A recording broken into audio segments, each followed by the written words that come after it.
Empezaremos de nuevo, ¿correcto? Vamos a hacer una retrospectiva, ¿listo? Vamos a hacer una retrospectiva. Estábamos hablando de lo que se llama el derecho tributario. ¿Qué representa lo que es la tributación? Representa lo que simplemente se puede decir como son actos que... A ver, un ratito, 3 personas pueden entrar. No, dos, ya está.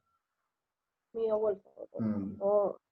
Dentro de lo que se refiere a las nociones de lo que es el derecho tributario, se va a ver lo que es la importancia de lo que tienen las necesidades públicas y privadas. Hemos hablado de las necesidades públicas que derivan de su naturaleza física y moral. Hemos hablado de las necesidades de las privadas, perdón. Las necesidades públicas derivan de su naturaleza política y social. Ejemplo, la seguridad interna y la justicia. Hemos hablado de finanzas públicas.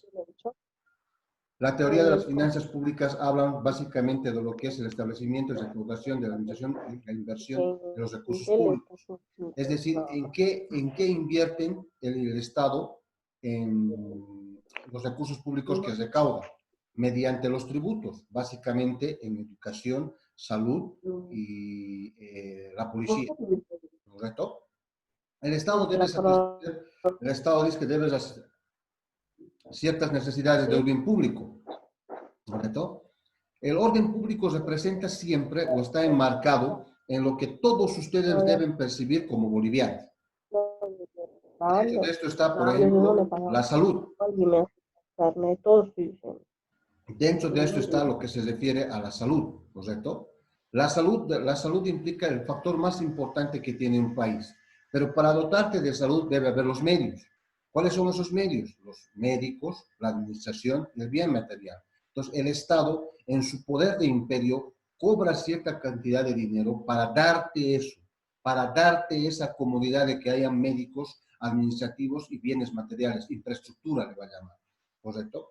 Ahora, esto que brinda el Estado se define como un servicio público. Este servicio público que te está brindando el Estado tiene un cometido, una función pública que se encomienda y está normada, ¿correcto? Ahora, dentro de esto, estos servicios públicos pueden ser de naturaleza divisible e indivisible. ¿Qué implica indivisible? Aquello que no puede discriminarse y no se puede dividir en una persona o en las personas, como es la justicia, la defensa, ¿correcto? Para todos debe ser por igual, está diciendo. Ahora, ¿cuándo son divisibles? Cuando en que cada persona se puede dividir o se puede separar ese gasto que se tiene, ese gasto público. Entonces, te daría por eso la educación y los servicios postales, está diciendo. La educación en sí, cuando ustedes pueden colocar a un colegio particular o a un colegio privado, ¿de acuerdo? Hemos de estar de lado un poco los servicios postales, que todavía existen en Bolivia los servicios postales, pero que actualmente con la tecnología se han dejado de lado por otro tipo de medios que son más rápidos. Definiremos el gasto público. El gasto público, dice, en su atención a su cuantía o dimensión, es el de mayor envergadura que tiene una nación. Influye directamente y es decisivo en la actividad económica. Es cierto, dependiendo de lo que tienen, ¿no? Por ejemplo, Bolivia, el gasto público que está haciendo actualmente es más en salud, ¿no es cierto? Porque lo requiere la coyuntura, lo que está pasando actualmente en nuestra nación. Ahora, ¿de dónde obtiene estos recursos? Ese es el problema. ¿De dónde está sacando plata el Estado actual? El gobierno actual se está prestando dinero, está sacando de otro lado para cubrir ciertas brechas que necesitamos, como es la salud. Entonces, ahora, ¿qué hace el Estado boliviano? ¿A quién le pregunta? Aquí está ese punto, los recursos públicos. Dice, el Estado, para atender su financiación del gasto público, tiene diversos métodos. ¿Cuáles son esos métodos? Dice, hasta cierto punto los gobiernos venden, ¿se acuerdan? Hasta cierto punto, dice, los gobiernos venden sus servicios.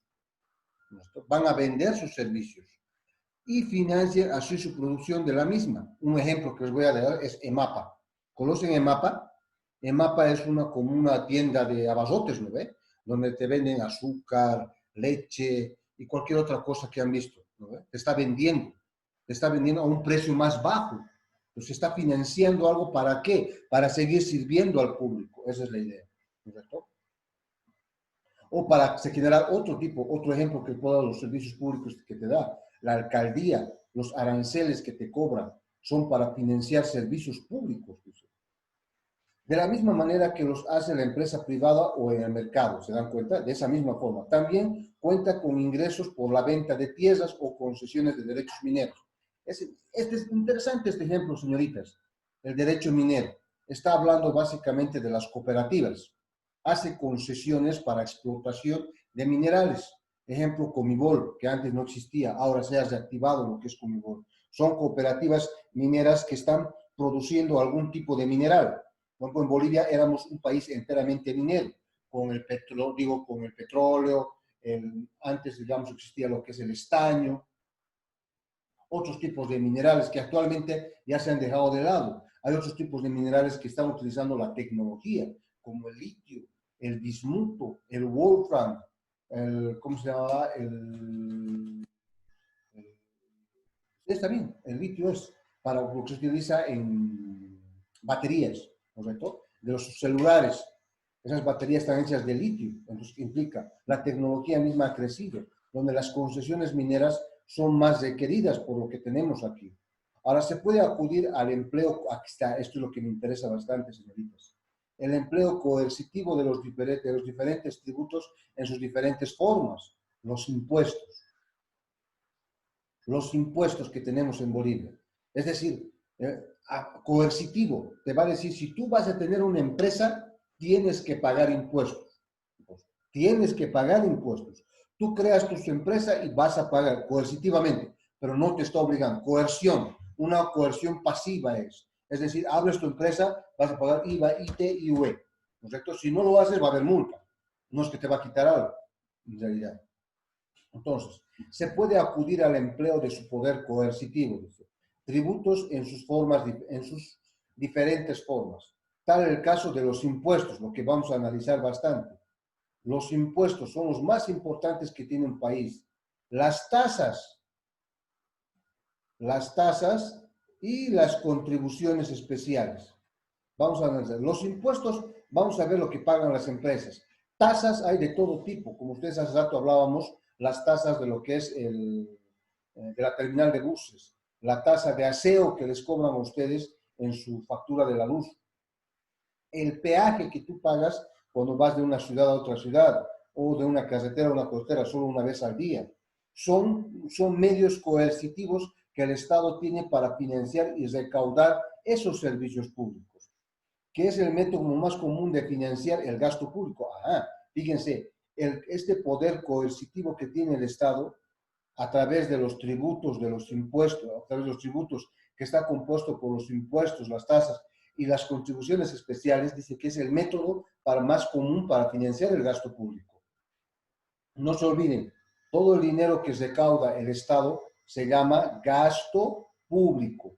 Los fondos necesarios se recaudan exigiendo a las personas que realicen pagos obligatorios al gobierno, tienen que pagar sus impuestos, de acuerdo a determinados criterios, tales como el patrimonio, sobre qué base te va a sacar el dinero el Estado o los impuestos. Esto es interesante, el patrimonio y el ingreso o rédito percibido. Ajá. Por ejemplo, ustedes dicen alguna vez, nunca voy a pagar impuestos. ¿Por qué? Yo no trabajo. Dice, ajá. Si no trabajas, no tienes ingresos o réditos. Ahí está un punto. Pero heredas dinero, digamos. Como no trabajas y por suerte heredas dinero de otra persona, ese es un patrimonio. Eso implica que vas a pagar impuestos. Es lo mismo cuando ustedes hereden una casa. Algún momento van a heredar una casa o un bien. Eso implica que por heredar dicha casa o dicho bien van a pagar impuestos, porque la casa representa un patrimonio. El otro método es tomar el dinero prestado, se presta plata, el Estado. También es interesante. La deuda pública, cuando el Estado se pide prestado, se le llama deuda pública. Este es considerado una fuente provisional o temporaria. Se diferencia del empréstito privado por las circunstancias de que el Estado, por ser soberano, podría desconocer su deuda o continuar indefinidamente colocando nuevas emisiones de moneda. Aquí voy a atacar bastante en esto. Me van a tener que ayudar. Aquí. Es por eso muchas empresas no le quieren prestar dinero al Estado. No le prestan. ¿Por qué? Porque el Estado tal vez no les pague. Y si les va a pagar, dice, va a hacer emisión de moneda, aunque actualmente no se puede ya. Ya no se puede hacer la emisión de moneda. ¿Por qué? Ningún país, ¿qué es emisión de moneda? Ningún país actualmente puede imprimir su propia moneda. ¿De acuerdo? Ni siquiera en Brasil tal vez o Argentina, pero otros países no pueden. Los más poderosos, las economías más poderosas, Estados Unidos, Rusia, ellos pueden imprimir su propia moneda. ¿Por qué? Porque su poder adquisitivo es mayor. ¿Qué quiero decir? Tienen reservas, ¿no es cierto? ¿Qué implica reservas? Que Estados Unidos tiene su reserva federal. ¿Qué es su reserva federal? Dicen, no he visto yo, dicen que Estados Unidos tiene guardado en una caja el 70% del oro del mundo. Ese oro que tiene guardado le da poder a su moneda. ¿Me dan cuenta? Ahora, esta es la pregunta. ¿Cuánto vale un dólar? Un dólar vale 6 bolivianos, ¿no ves? 6 bolivianos con 96, ¿no ves? Ya. 7 pesos vale un dólar. Ya. Ahora, ¿cuánto vale un boliviano en Estados Unidos? ¿Alguien sabe? ¿Alguna vez? Es decir, ¿qué quiero decir con esto? Para la economía. Con 100 dólares, ¿no ves? Un americano, ¿qué come? ¿No ves? Vamos a ver, me van a entender. Con 100 dólares en su país, el americano que come. Y alguien me dice, la vida es cara en Estados Unidos. No debe ser mucho, me dice, ¿no ve? Bien. Ahora, ¿qué pasa si ese americano viene a vivir a Bolivia con su mismo ingreso? Entonces, cada día tiene 100 dólares para comida. ¿Cómo viviría aquí en Bolivia? Como reino, ¿eh? ¿Se dan cuenta? Podría comer lo que él quiera, porque ese su ingreso está en similitud a lo que está en Estados Unidos. Ahora, en el caso de que ahora que un boliviano vaya a vivir a Estados Unidos con su ingreso que tiene aquí en Bolivia, se muere de hambre, ¿no? ¿Se han dado cuenta? Eso pasa con la equivalencia del dinero. Ahora, ¿por qué hay esa diferencia? Pueden decir, Estados Unidos es un país gigantesco, es un país desarrolladísimo. Tienen toda la razón en ese sentido, pero hay que saber entender la lógica. Es decir, la moneda boliviana, ambos tienen billetes, ambos tienen producción, no será la misma proporción, ¿no? Pero producen, en ese caso. Tienen una producción constante de productos. ¿Por qué ese nivel de diferencia? Por el poder adquisitivo de esa moneda. Los países normalmente deben exportar productos, ¿no? Productos acabados, deben sacar afuera un producto acabado, vender afuera un producto acabado. A esa venta de ese producto acabado se le llama divisas, chicos. Se le llama divisas, ¿correcto? Y con esas divisas compra de afuera un país. Se llama importar. Pero el problema con Bolivia, Bolivia importa productos y exporta materia prima. ¿Me entienden? Perdemos. Ningún país debería en su sano juicio exportar materia prima. No le conviene. Pierde mucho. Y Bolivia es uno de los países que más exporta materia prima. ¿De acuerdo? Ahí están esas diferencias abismales entre los americanos. Otra cosa, los americanos saben que exportan. Exportan capital, exportan dinero, no bienes. Exportan dinero, exportan profesionales. Entonces hacen que el valor bruto de su país sea más alto que cualquier otro país. A eso se refiere con lo que está dando a entender aquí el dinero de los préstamos, la deuda pública. Ahora, no se olviden, ningún país tiene derecho a emitir su propia moneda. Los gobiernos, como otro método que tienen a su disposición, es la emisión de papel, moneda, lo que les decía, pero ya no podemos. No se puede, pero vamos a ver cuáles son las consecuencias si pasara eso. La cual suele eludir por lo general, no quiere, puede eludir por lo general como fuente de ingreso, ya que puede fácilmente abusarse de ella. Una vez que comienza a utilizarla, es difícil detenerla. Puede llegar a una inflación desenfrenada. ¿Qué se presenta? Ahora, quiero que me entiendan aquí, señoritas. Una moneda, ¿no ve? Un billete. A ver, díganme, ¿cuál es la diferencia? No diferencia.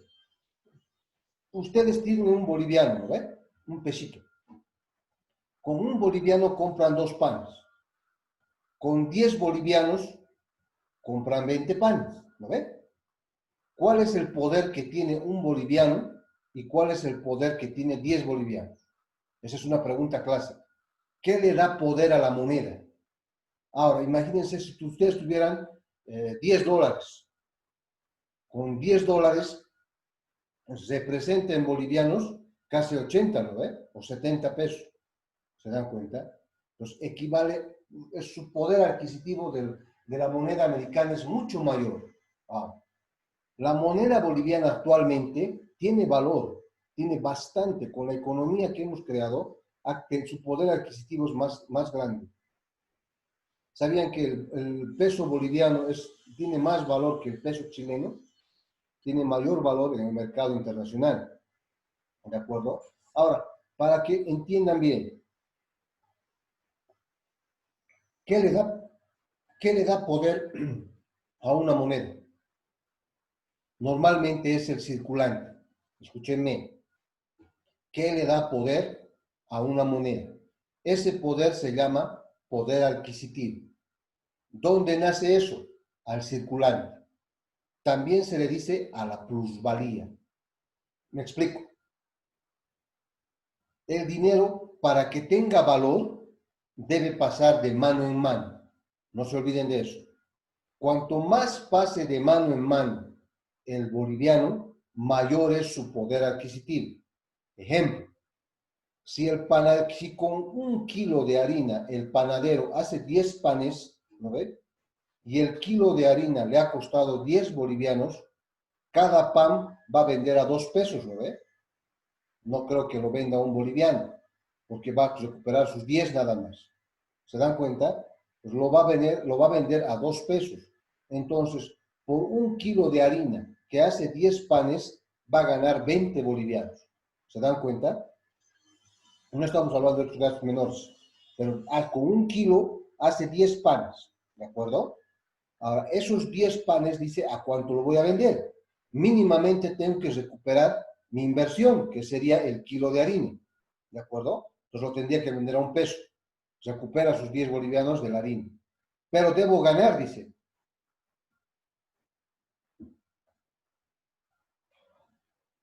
Tengo que ganar dinero, dice.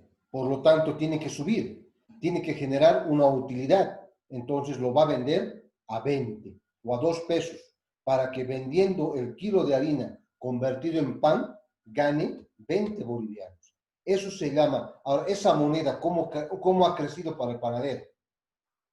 Un billete de 10 que ha gastado por la harina se ha convertido vendiendo en un billete de 20, ¿no? Ha ganado 10 bolivianos. Eso se llama circulante, eso se llama plusvalía. Eso es el poder adquisitivo de una moneda. Entonces, con 20 pesos, ¿qué hace el panadero? Compra más harina y hace más pan. Y en teoría más gente le va a comprar. ¿De acuerdo? Por último, ciertos gobiernos pueden recibir recursos en forma de subsidio de otras unidades políticas. Los subsidios. Ahora van a entender lo que es un subsidio. ¿Cuánto es el pasaje que pagan los escolares? Si no me equivoco, pagan 20 centavos escolares o 30 centavos. ¿No ve? El universitario paga un boliviano. ¿No ve? Y siempre dice el Estado, el pasaje escolar y el pasaje universitario y el pasaje de la tercera edad está subvencionado. ¿No ven? ¿Han escuchado eso? Ahora, ¿qué significa la palabra subvencionar? Escúchenme. Ese beneficio que les da el Estado por esa subvención representa que la diferencia en que no le pagas, digamos, a un escolar, a un estudiante, paga 50 centavos. Entonces, 1,40 está perdiendo por ese espacio. El Estado le devuelve esos 1,40 ¿en qué? En ciertos beneficios. Por ejemplo, en el pago de impuestos, en el pago de las multas, ¿no ve?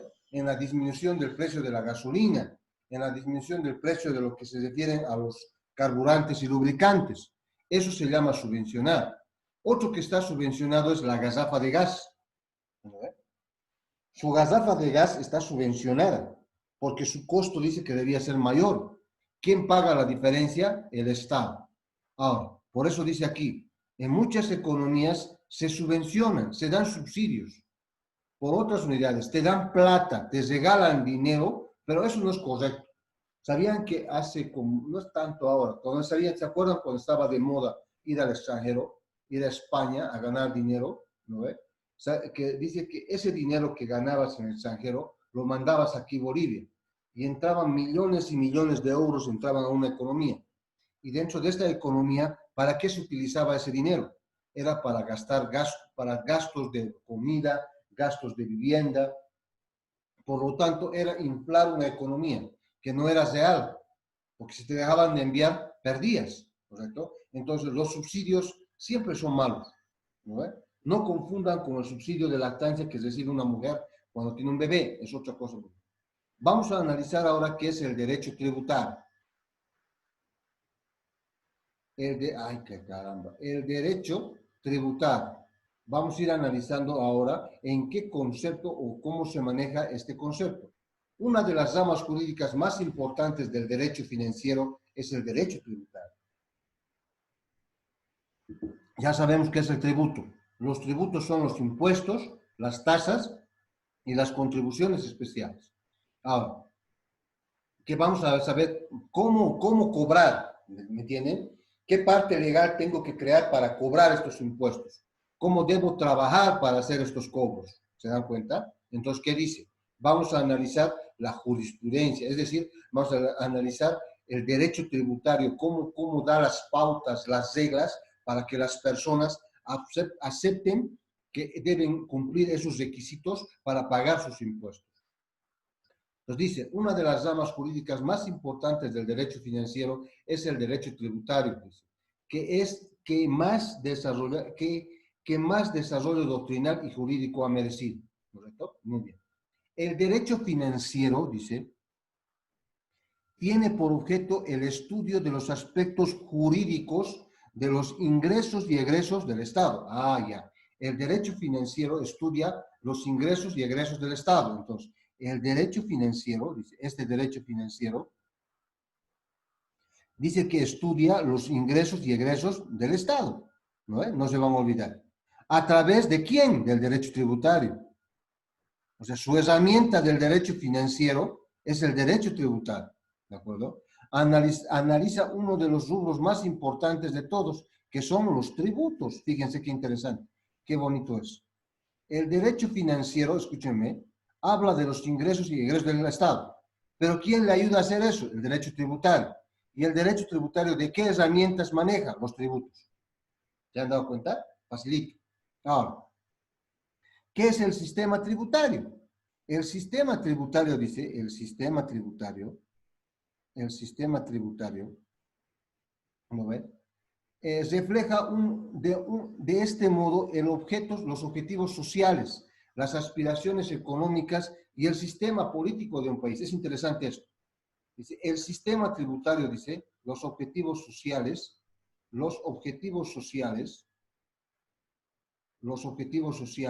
las aspiraciones económicas y el sistema político de un país. Me voy a explicar eso, me voy a explayar un poquito en ese sentido. Normalmente, si una empresa viene a un país a invertir, ¿se acuerdan lo cuando ha sido la ley de capitalización? Imagínense que una empresa viene a invertir en Bolivia, ¿de acuerdo? ¿Cómo hace eso? Esa empresa va a venir a trabajar aquí en Bolivia, ¿de acuerdo? Entonces, ¿qué pregunta la empresa? Lo primero que va a preguntar la empresa al Estado boliviano es, ¿cuál es tu sistema social, político y financiero? Sociales, economía y finanzas. ¿Qué implica social? ¿Qué tipo de personas viven en Bolivia? ¿De acuerdo? ¿Qué clase de personas son? Ahora, nosotros, ¿cómo estamos divididos? Collas, cambas, chutus, no sé qué son los collas, los cuchabambinos. los Cambas, los de Santa Cruz, los Chutus, los de La Paz, los orureños. Son clases sociales de diferentes etnias que tiene Bolivia. Por eso somos un país ¿no? plurinacional. ¿No? Ahora, esa parte es bien compleja, porque la naturaleza de las personas hace que sean más cerradas o más abiertas. Por lo tanto, una empresa cuando viene a invertir en un país, ve esto, el tipo de sociedad que existe. ¿Por qué? Normalmente han ido a ver lo que se llaman los sindicatos. Pueden crear sindicatos donde se van a quejar de todo. Las aspiraciones económicas, ¿cuál es la economía de un país? ¿Cómo son los sueldos en un país? ¿De qué forma se pagan los sueldos? Un ejemplo bonito que les puedo dar de eso es, ¿se acuerdan de la McDonald's? Aquí en Bolivia ha trabajado McDonald's, ha venido hace años, ha venido a vender sus hamburguesas. Pero ¿qué ha pasado? No ha durado mucho en la economía boliviana McDonald's, porque creían que porque era una franquicia súper conocida en los americanos, todos nosotros íbamos a comer su hamburguesa. No ha pasado de esa forma. No ha durado ni medio año aquí en Cochabamba. Apenas ha sobrevivido en La Paz y ha desaparecido. ¿Cuál era el problema? Que la economía de esa hamburguesa no se acomodaba a la economía de mi bolsillo. Una hamburguesa de la McDonald's costaba 30, 40 pesos. Y si me iba yo a la 25 o al Coseo, me compraba con 40 pesos 10 hamburguesas, ¿no ves? Más grandes y más rellenas. Tal vez me enfermaba, pero igual comía bien. Esa es la idea, ¿no ves? Entonces, no, esa es su economía. Ahora, los sueldos que pagaba la McDonald's cuando ha venido en Bolivia era maravilloso. ¿Quién no quería trabajar de garzón en la McDonald's en esa época? Porque los sueldos eran muy bien pagados. Pero a medida que ha ido avanzando la franquicia aquí en Bolivia, se ha dado cuenta que su economía no iba a solventar a ese tipo de sueldos, porque no mucha gente se prestaba a comer esa hamburguesa. Si algunos comían, eran por probar nada más. Más allá de eso, no había. ¿De acuerdo? Esa era la lógica. Entonces, fíjense aquí. Se han fijado en que la economía y el sistema político. ¿Cómo es la política? Hay paros, huelgas, cómo es el gobierno, cada rato cambian de gobierno. Dense cuenta con qué tipo de visión ven ahorita empresas vienen a invertir en Bolivia. No quieren, porque el sistema político es malo. Fíjense, acá hemos cambiado, le han dado casi las elecciones, han hecho fraude, se ha cambiado de gobierno, el sistema de gobierno que maneja ahora como que es corrupto. Pues ninguna empresa va a querer venir a invertir aquí en Bolivia. Un ejemplo que les puedo dar que ha pasado esto aquí en Bolivia ha sido cuando en la capitalización, cuando se han visto las empresas que han sido capitalizadas y ha habido la corrupción que existía, ¿de acuerdo? Ahora, vamos a ver ahora, aquí dice, la política impositiva no debe quedar rezagada. Vamos a ver los impuestos. Esto es interesante, señores. Los impuestos en un país, ¿de acuerdo? Los impuestos en un país. ¿Qué hago entender con eso? Los impuestos en un país deben ser casi iguales en como cualquier otro lado. Me explico. O sea, ustedes conocen algún impuesto. El más simple que puedo pensar yo que ustedes conocen es el IVA. ¿No ve? Ahora, ¿el IVA dónde se aplica? En todo el mundo. El impuesto al valor agregado existe en todo el mundo. ¿No? Pero lo que único, la finalidad y hasta el nombre es el mismo, pero el porcentaje puede variar. Por ejemplo, en Argentina es el 21%, creo, del IVA. Aquí nosotros manejamos el 3%, que antes era el 10%, ahora es el 13% del IVA. Entonces, fíjense, ahora la política impositiva es importante. Cuando, por ejemplo, aquí en Bolivia, en la capitalización, han venido a querer invertir países, lo primero que han preguntado es la parte impositiva. ¿Y qué han tocado? Un impuesto, el IUE, el impuesto a los bienes de empresas. El IUE, a ver, ¿de qué se paga? El IUE se paga el 25% de la utilidad, ¿no es cierto? Se paga el 25% de la utilidad. Pero ¿qué pasaba? Esos países que venían aquí a invertir antes, por ejemplo, cuando vino la capitalización, han dicho, ¿cuál es el impuesto que se paga anualmente? Han preguntado. Y antes de la capitalización se llamaba el impuesto IRPE. Se llamaba el impuesto a la renta presunta de las empresas. Ese era su nombre, ¿correcto? Pero ¿qué ha pasado? ¿Qué ha pasado en este sentido? Este IRPE se pagaba, ¿qué es presumir? Se pagaba ya sea que tengas ganancia o que tengas pérdida. ¿Qué han dicho los países? Un cachito.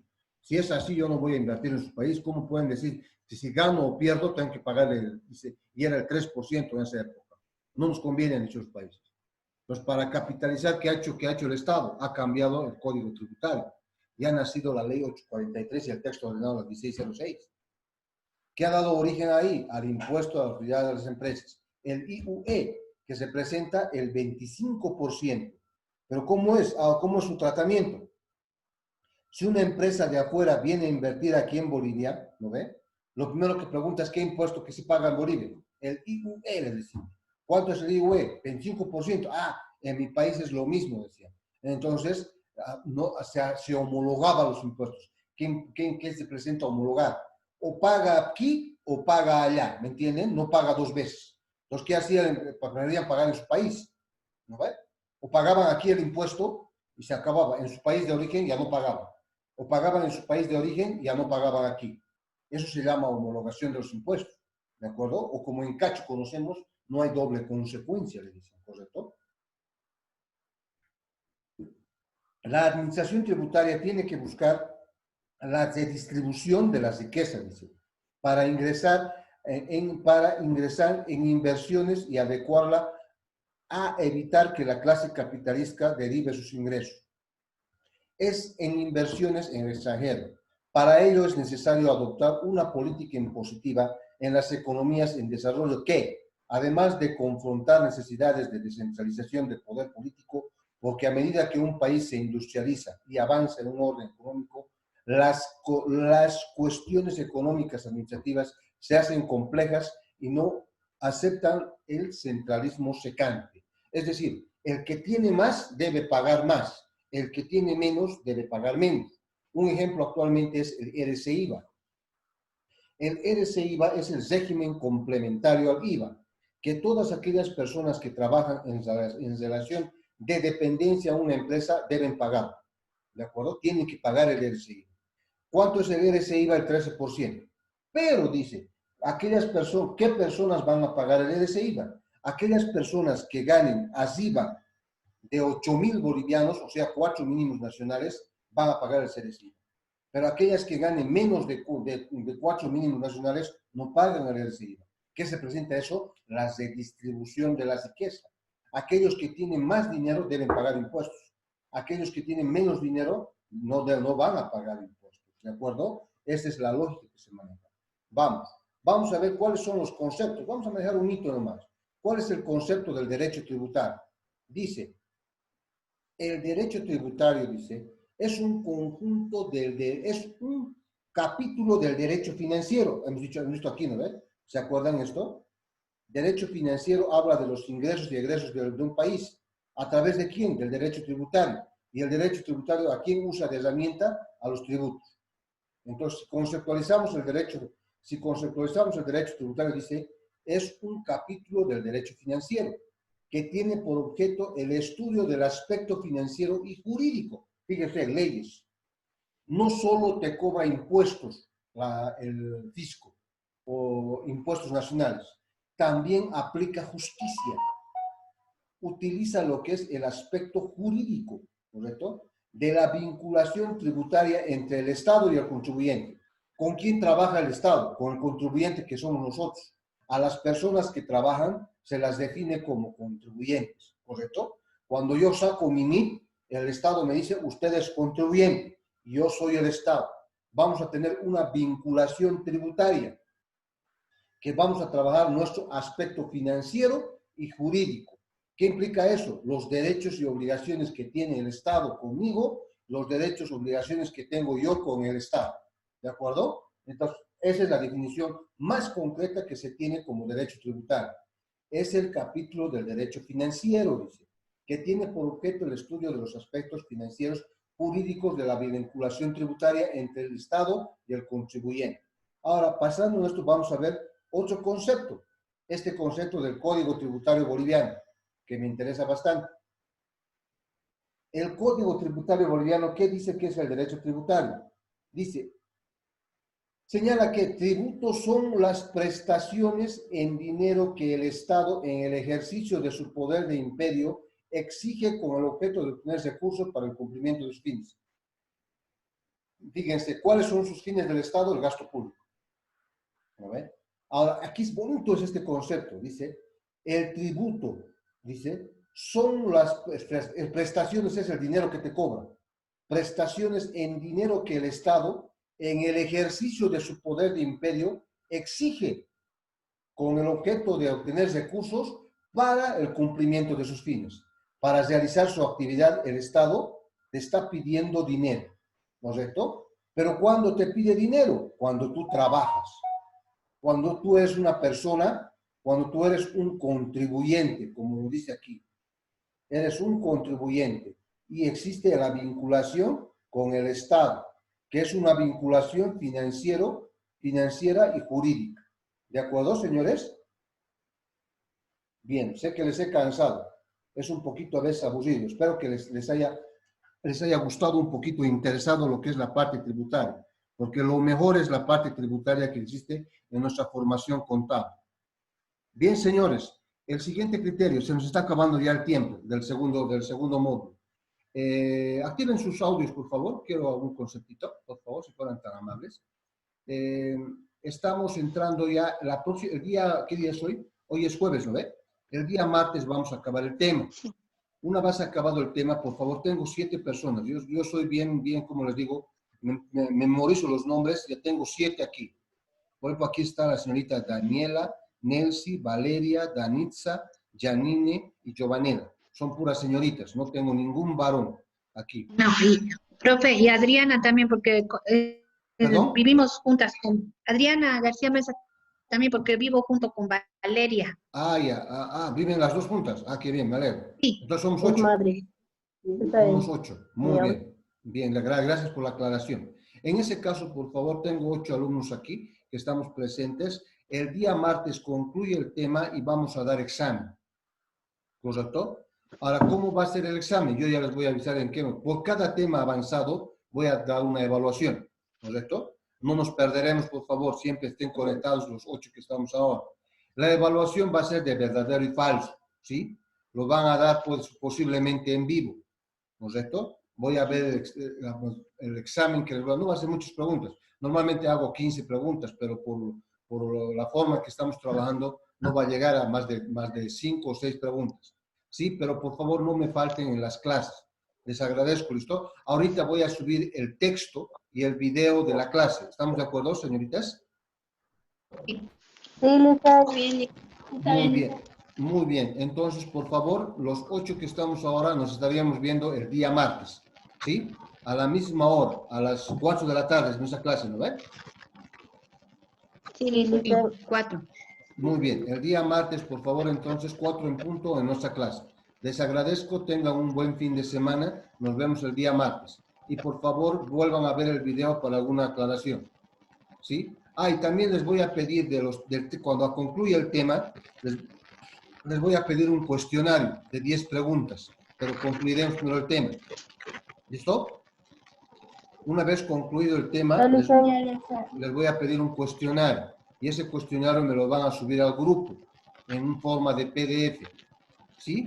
Bien, chicos, les agradezco, perdón, señoritas, les agradezco la paciencia y nos vemos, por favor, el día martes. No se olviden que cada vez que entremos coloquen su nombre en el grupo de los que están asistiendo. ¿Sí? Y aquellas personas que, por favor, recomiéndenles a sus amigos, no los conozco muy bien, aquellas personas que colocan su nombre y no entran, por favor, que no coloquen. Están controlando la asistencia vía el grupo. A ese señor Jesús han colocado su nombre y ni siquiera han entrado al grupo. ¿De acuerdo? Yo voy a dar parte de eso. Muy bien, señoritas, muchas gracias. Nos vemos el día martes. Espero les haya gustado. Gracias. Hasta mañana. Que les vaya bien.